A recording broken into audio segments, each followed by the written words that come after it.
but there were more loopholes. Question number 5, Scott Simpson.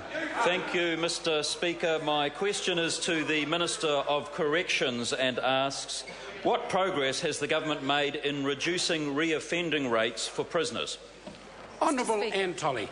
Mr Speaker, I'm pleased to advise the House that the number of prisoners returning to prison within a year of release has dropped by 4% since June 2011, with a 3% drop last year.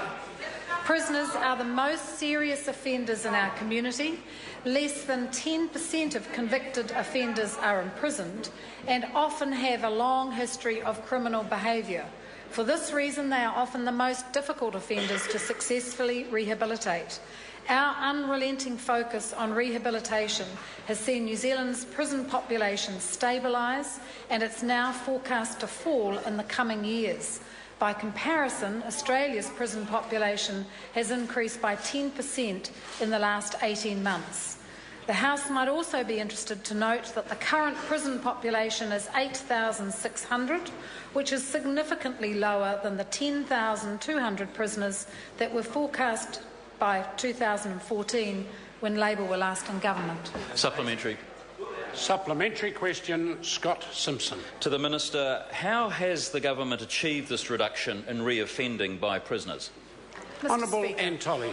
To reduce reoffending, we're focused on tackling prisoners' alcohol and drug addictions, supporting them to get an education and work skills training, and providing them with appropriate support when they're released from prison.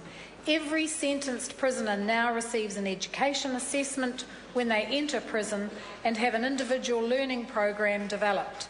Since 2008, there's been a 1,500% increase in places on drug and alcohol programs, a 155% increase in the number of offenders in numeracy and literacy programs, and an 830% increase in the number of prisoners gaining qualifications from the National Qualifications Framework.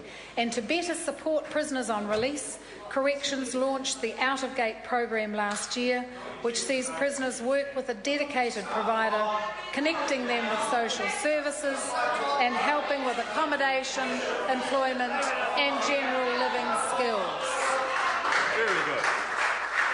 Question number 6, Honourable Annette King. Thank you, Mr Speaker. My question is to the Minister of Health.